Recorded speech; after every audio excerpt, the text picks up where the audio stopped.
فرماتا ہے، اور وہ بندہ جسے اللہ نے علم تو دیا مگر مال نہیں دیا،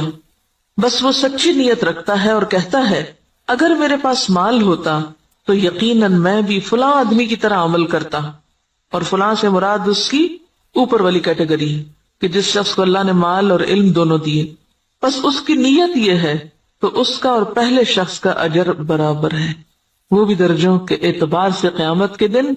بلند ترین درجوں میں ہوگا۔ اور وہ بندہ جسے اللہ نے مال دیا اور علم نہیں دیا، بس وہ بغیر علم کے اندھا دھند طریقے سے خرچ کرتا ہے، اس کے بارے میں نہ اپنے رب سے ڈرتا ہے، نہ رشتہ داروں کے حقوق ادا کرتا ہے،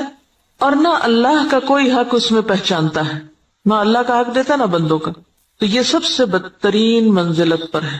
اور وہ بندہ نہیں عطا کیا اس کو اللہ نے مال اور نہ علم، تو وہ کہتا ہے اگر میرے پاس مال ہوتا تو یقیناً میں بھی فلاں آدمی کی طرح عمل کرتا، اور فلاں سے مراد اس کی اوپر والی کیٹیگری ہے جو اپنا مال بے انتظامی سے اندھا دھند خرچ کر رہا ہے، بس اس کی نیت یہ ہے تو ان دونوں کا بوجھ برابر ہے۔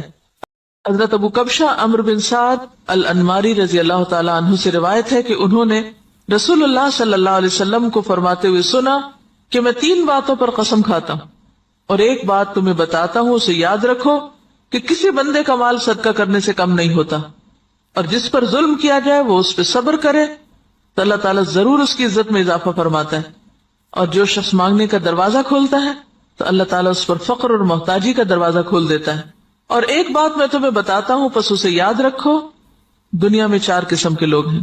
ایک وہ بندہ جسے اللہ نے مال اور علم عطا کیا، پھر وہ ان کے بارے میں اللہ سے ڈرتا ہے اور رشتہ داروں سے حسن سلوک کرتا ہے، اور ان میں جو اللہ کا حق ہے اسے پہچانتا ہے،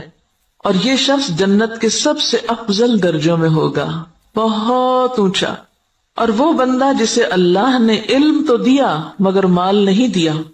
بس وہ سچی نیت رکھتا ہے اور کہتا ہے اگر میرے پاس مال ہوتا تو یقیناً میں بھی فلاں آدمی کی طرح عمل کرتا،